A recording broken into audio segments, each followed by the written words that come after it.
Assalamualaikum warahmatullahi wabarakatuh. Alhamdulillahirabbil alamin wassalatu wassalamu ala asyrafil anbiya'i wal mursalin sayyidina Muhammadin wa ala alihi wa ashabihi ajma'in. Amma ba'd.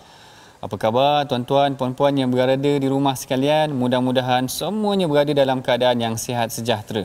Seperti biasa dalam program My Hadis Time, kita akan membacakan pada awal pengajian kita mengenai tentang hadis yang berkaitan dalam bulan Ramadan ini.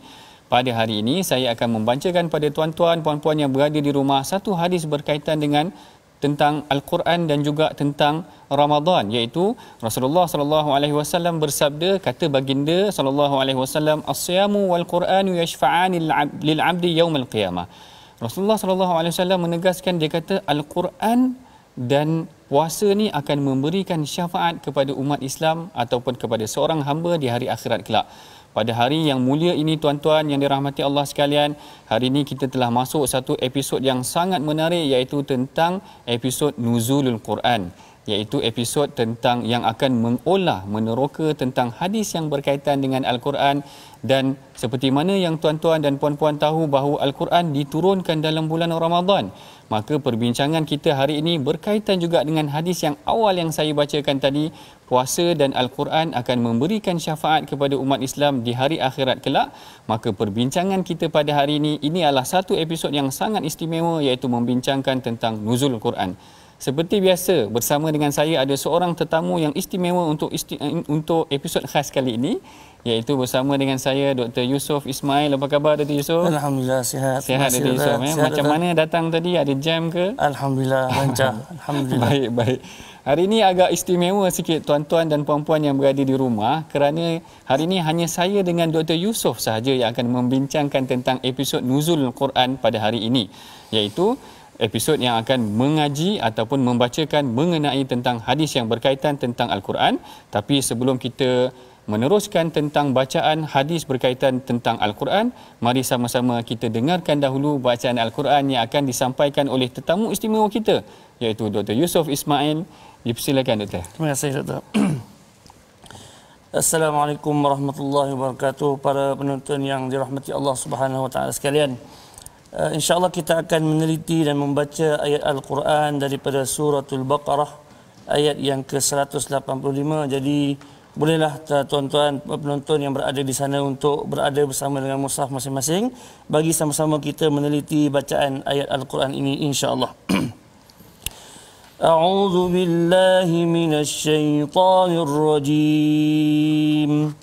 Bismillahirrahmanirrahim. شهر رمضان الذي أنزل فيه القرآن هدى للناس وبينات من الهدى والفرقان فمن شهد منكم الشهر فليصم ومن كان مريضا أو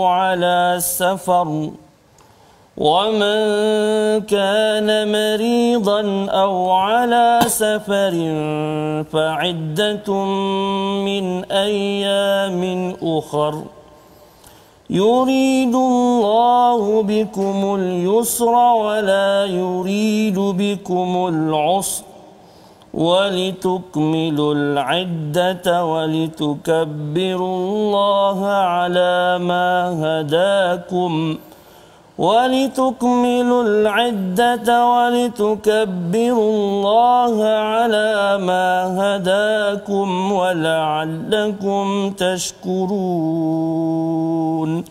صدق الله العظيم. Sadaqallahul Azim. Begitulah tadi bacaan yang disampaikan oleh Dr. Yusof Ismail mengenai tentang bagaimana Allah Ta'ala memperincikan bahawa dalam bulan Ramadan, bulan inilah diturunkan di dalamnya Al-Quran. Kalau kita nak memperkenalkan seseorang, kita akan kenalkan dia dengan sesuatu yang istimewa.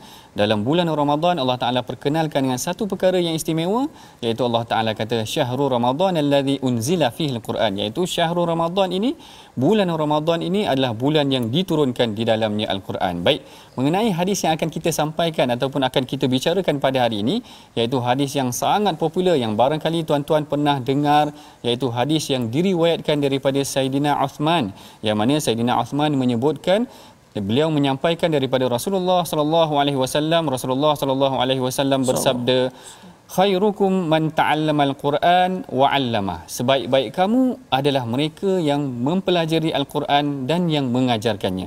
Baik, mengenai hadis ni Dr. Yusof, berkenaan tentang perawi itu tadi. Kalau kita dengar perawi itu diriwayatkan daripada Sayyidina Uthman. Jadi apa penerangan ataupun apa kaitan ataupun kisah yang mungkin Dr. Yusof boleh sampaikan mengenai perawi yang kita bincangkan pada hari ini? Terima kasih yang bagi Dr. Ahmad Sanusi. Sebagaimana biasa apabila kita berbicara tentang sesebuah hadis, pastinya kita ingin mengetahui kedudukan sebuah hadis itu dahululah. Betul. Dan hadis ini, hadis khairukum man ta'allamal Quran wa 'allamah, adalah sebuah hadis yang tidak diragui lagi kedudukannya kerana diriwayatkan oleh Al-Imam Al-Bukhari dalam kitab sahihnya, dalam kitab Fadail Al-Quran, dalam bab yang diletakkan sendiri dengan lafaz Al-Quran, lafaz hadis ini, iaitu bab khairukum man ta'allamal Quran wa 'allamah. Masya-Allah. Dan sebagaimana yang disebutkan oleh Dr. Ahmad Sanusi tadi, bahawa hadis ini diriwayatkan oleh seorang sahabat yang saya rasa kita mungkin tidak perlukan lagi untuk diperkenalkan dengan lebih mendalam, iaitu Sayyidina Uthman bin Affan, salah seorang daripada Al-Khulafa Ar-Rashidin yang telah memimpin dan telah mengembangkan Islam. Begitu banyak jasa beliau kepada Islam. Cuma mungkin saya ringkas kita nak sebutkan bahawa Sayyidina Uthman ini, antara yang penting ialah beliau ini seorang yang sangat rapat dengan Nabi SAW. Baik, menarik penerangan yang diberikan oleh Dr. Yusof tadi. Jangan ke mana-mana tuan-tuan, temui kami dalam rancangan My Hadis Time Rasulullah Suri Teladan.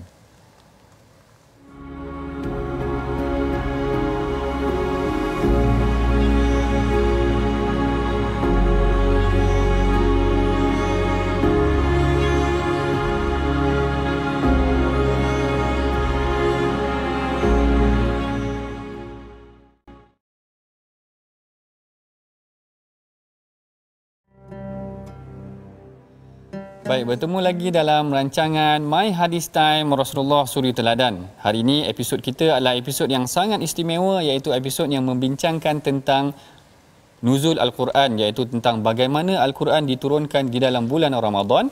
Dan hari ini kita membicarakan tentang hadis yang mana Rasulullah menyebutkan bahawa sebaik-baik kamu adalah mereka yang mempelajari Al-Quran dan mengajarkan kepada kita Al-Quran ataupun yang mengajarkan Al-Quran.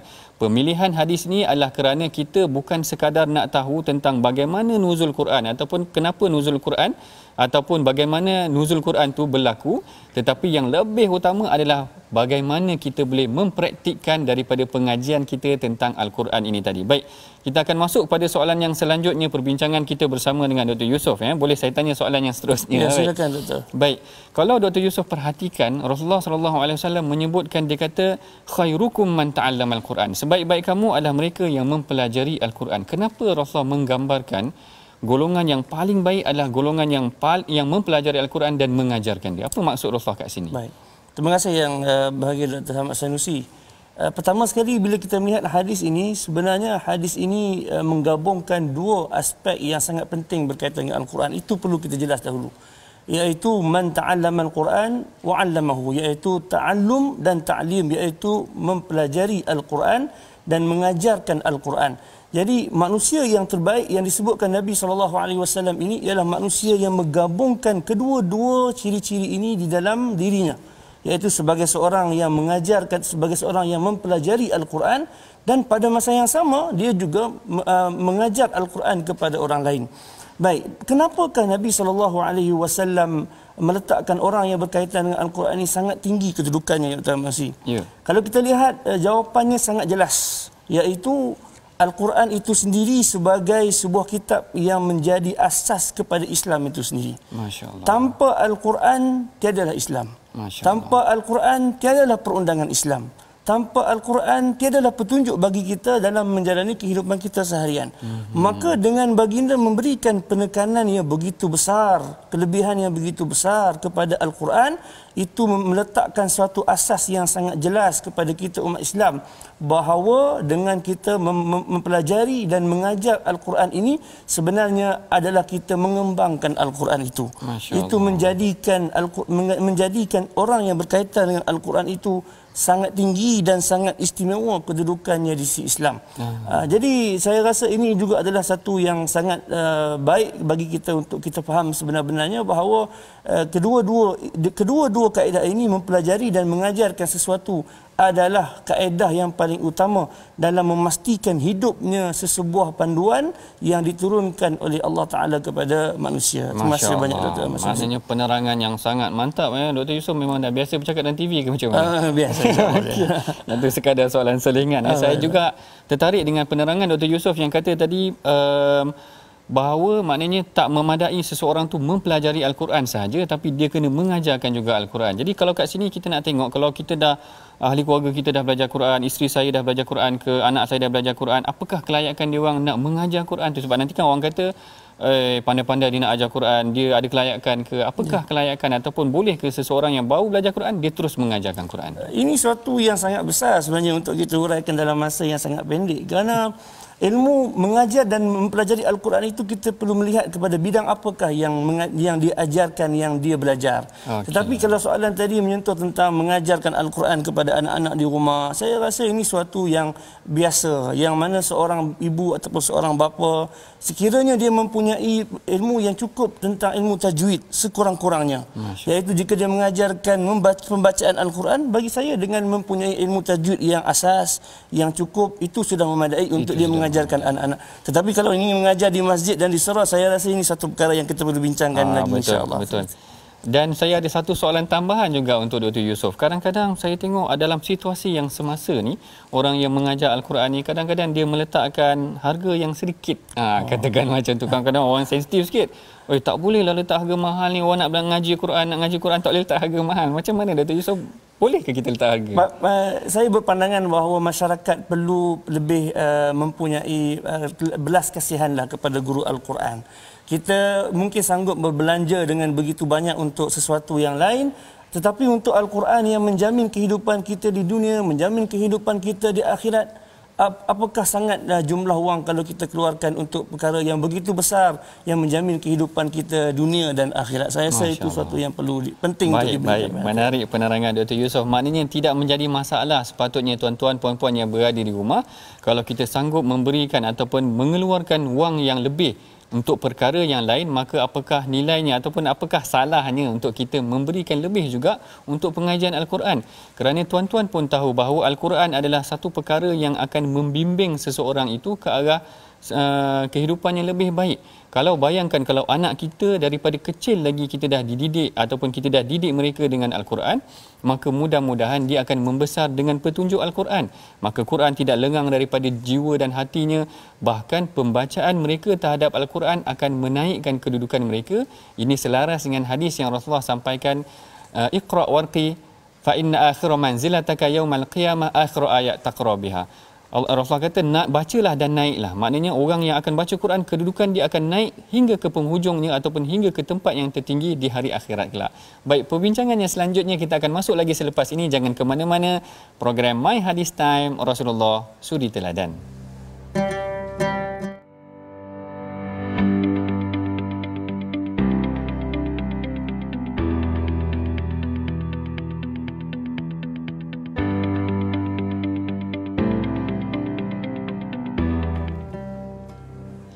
Alhamdulillah, bertemu lagi dalam rancangan khas mengenai nuzul Al-Quran yang dibincangkan dalam program My Hadis Time kita pada hari ini.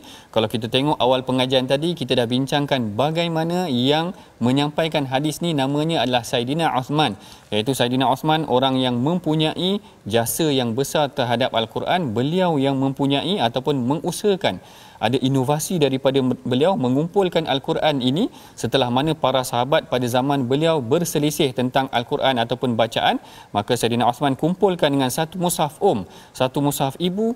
Beliau punya sumbangan dalam bidang Quran tidak dapat nak dinafikan lagi.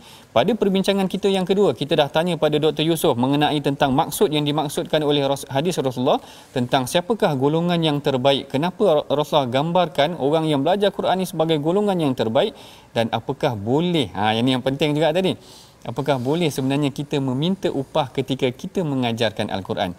Dan soalan yang ketiga yang akan kita bincangkan dalam sesi kita yang seterusnya pada hari ini adalah mengenai tentang nuzul Quran hari ini sendiri. Kita dah tahu kita sambut pengajian Al-Quran, kita sambut tentang program nuzul Al-Quran. Tetapi yang paling utama sebenarnya apakah yang boleh kita lakukan ataupun pihak masyarakat boleh lakukan setelah daripada mereka menyambut nuzul Al-Quran. Apakah mereka menyambut ni sekadar sambutan sahaja ke, ataupun apakah tindakan yang boleh kita ambil sebagai masyarakat untuk mempraktikkan apa yang telah kita lalui pada hari ini. Okey. Jadi soalan mengenai ini, apa pandangan Dr. Yusof? Apa yang sepatutnya masyarakat boleh lakukan dalam selepas dia orang sambut program nuzul Al-Quran ni? Terima kasih banyak Dr. Ahmad Samsi. Kalau kita lihat sebenarnya banyak perkara yang kita boleh lakukan dengan Al-Quran. Cuma di peringkat yang paling asas yang ingin saya sebutkan di sini bahawa kita dapati ada di kalangan masyarakat Islam yang sememangnya mengkhususkan diri mereka dan anak mereka untuk mempelajari Al-Quran, untuk menghafal Al-Quran dan seterusnya untuk menjadi seorang yang alim dalam bidang Al-Quran dan boleh mengajarkan Al-Quran kepada orang lain. Tetapi ini ada satu golongan yang insya-Allah menjadi jaminan kepada kita. Namun mereka bukanlah golongan majoriti di dalam masyarakat. Kita lihat pada hari ini terdapat ramai di kalangan masyarakat kita yang juga berminat untuk menghantarkan anak-anak mereka untuk belajar Al-Quran. Saya ingin tegaskan di sini bahawa sempena dengan nuzul Al-Quran ini, marilah sama-sama kita cuba merenung kembali ke dalam usaha yang telah kita lakukan kepada diri dan kepada keluarga kita. Adakah kita sanggup, adakah kita telah membelanjakan harta yang cukup untuk kita mendapat habuan yang banyak daripada Al-Quran ini? Ataupun kita hanya sekadar membelanjakan lebihan harta kita untuk mempelajari Al-Quran ataupun untuk menghantarkan anak-anak kita mempelajari Al-Quran? Seharusnya tidak begitu yang berlaku, ya Dr. Ahmad Samsi. Seharusnya kita ini memberikan harta yang banyak, memberikan harta yang cukup, membelanjakan harta yang cukup, membelanjakan masa dan tenaga yang cukup supaya kita dapat mendidik diri kita membaca Al-Quran, memahami Al-Quran dan seterusnya, insya-Allah kita beramal dalam Al-Quran dalam kehidupan kita sehari-harian, Doktor. Baik, masya-Allah. Begitu ungkapan ataupun kesimpulan yang dapat kita pelajari daripada Dr. Yusof punya huraian mengenai hadis tadi. Malah dalam bulan Ramadan ini suka juga saya ingatkan pada tuan-tuan puan-puan. Kalau tuan-tuan masih ingat Al-Imam Malik. Al-Imam Malik adalah seorang pakar dalam bidang hadis, bahkan beliau adalah rujukan dalam mazhab Maliki. Tetapi bila masuknya bulan Ramadan, beliau dikatakan menutup pengajian hadis dan membaca Al-Quran. Begitu juga dengan Al-Imam Syafi'i. Menurut Al-Imam Zahabi dalam kitab Syiar A'lam Nubala, Al-Imam Syafi'i dikatakan boleh habis Quran dalam bulan Ramadan ni berpuluh kali. Ada yang kata 60 kali. Maknanya satu hari boleh khatam 2 kali Al-Quran.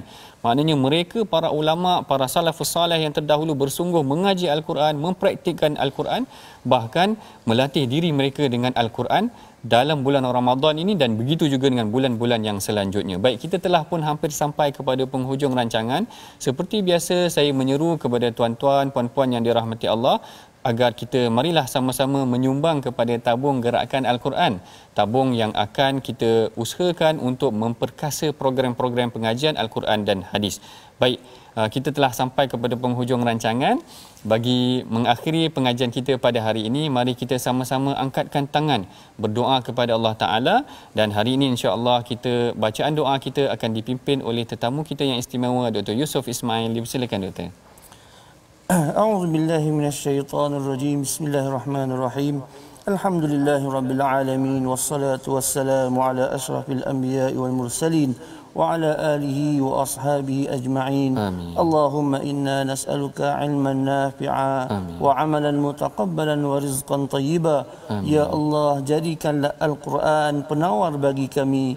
Ya Allah, jadikanlah Al-Quran petunjuk bagi kami, pedoman hidup kami. Sinarkanlah hidup kami dengan Al-Quran, Ya Allah. Jadikanlah hati kami ini sentiasa terikat dan sentiasa cinta kepada kitab-Mu, Ya Allah. Rezekikan kami, Ya Allah, untuk sentiasa membacanya, mempelajarinya, memahaminya dan seterusnya, menjadikan Al-Quran ini sebagai pedoman dan amalan dalam kehidupan kami sehari-harian, Ya Arhamar Rahimin. Rabbana atina fid dunya hasanah wa fil akhirati hasanah wa qina azaban nar. Wa sallallahu ala sayyidina Muhammad wa ala alihi wa sahbihi wa sallam. Walhamdulillahi rabbil alamin.